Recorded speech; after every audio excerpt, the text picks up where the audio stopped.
శంషాబాద్‌లో జరిగినటువంటి ఒక విషాదకర ఘటనను నేను మీకు చెప్తున్నాను. ఆల్రెడీ మీకు తెలుసేమో. కొంతమందికి సంతానం కలగొచ్చు. కొంతమందికి కలగకపోవచ్చు.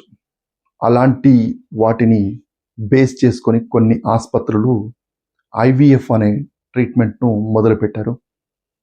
దాని ద్వారా చాలామంది తల్లిదండ్రులు కూడా సంతోషపడుతున్నారు. కానీ కొన్ని ఫెయిల్ అయ్యి వాటి వల్ల ప్రాణాలకే ముప్పొచ్చే విధంగా ఉన్నాయి. ఇదొక దైవ నిర్ణయం. మనకు కావాలా? వద్దా? అనేది మన చేతుల్లో ఏమీ లేదు.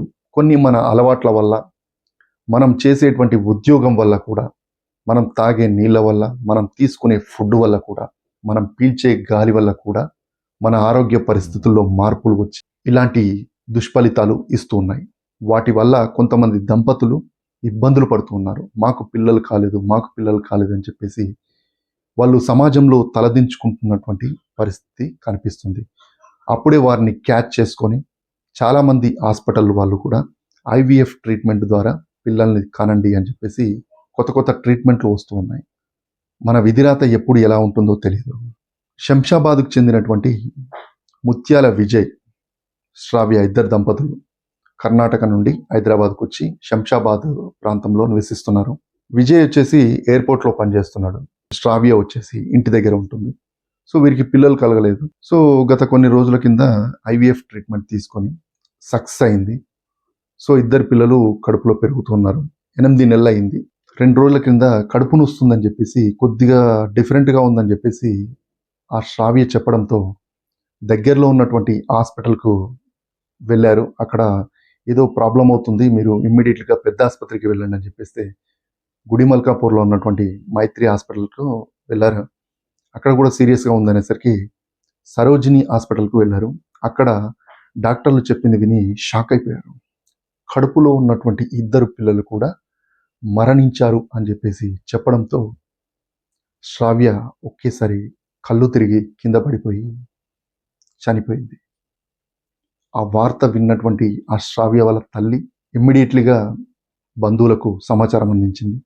ఆ సమాచారం విన్నటువంటి భర్త ఉరేసుకొని ఆత్మహత్య చేసుకున్నాడు.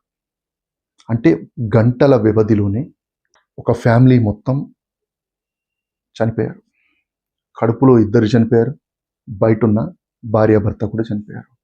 ముగ్గురిది సహజ మరణం అయితే ఒకరిది బలవంతపు మరణం. 8 నెలలుగా ఎంతో సంతోషంగా ఉన్నటువంటి ఆ కుటుంబం గంటల వ్యవధిలో చనిపోవడం అనేది ప్రతి ఒక్కరిని కన్నీరు తెప్పిస్తుంది. సో ఇలా మన విధిరాతలు అనేది ఇలా ఉంటాయి.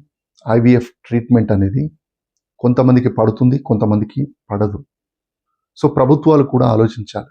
ప్రభుత్వం దగ్గర తల్లిదండ్రులు లేనటువంటి పిల్లలు చాలామంది ఉన్నారు. వారిని, ఈ పిల్లలు లేని వారికి దత్తత ఇవ్వండి. చాలా వాటిలో కఠినమైనటువంటి నిబంధనలు పెట్టి చాలామంది దత్తత తీసుకోలేని విధంగా పెట్టారు. కొన్ని నిబంధనలను సడలించి ఇలాంటి వారికి ఇస్తే, ఇలాంటి ఐవీఎఫ్ ట్రీట్మెంట్ తీసుకోకుండా సంతోషంగా ఉండేటువంటి కుటుంబాలు చాలా ఉన్నాయి. సో ప్రభుత్వాలు ఆలోచించి ఇలాంటి విధానంలో కొన్ని నిబంధనలను సడలించి ఇలాంటి వారికి హెల్ప్ చేస్తే కుటుంబాలు అనేది ఇలా చనిపోరు.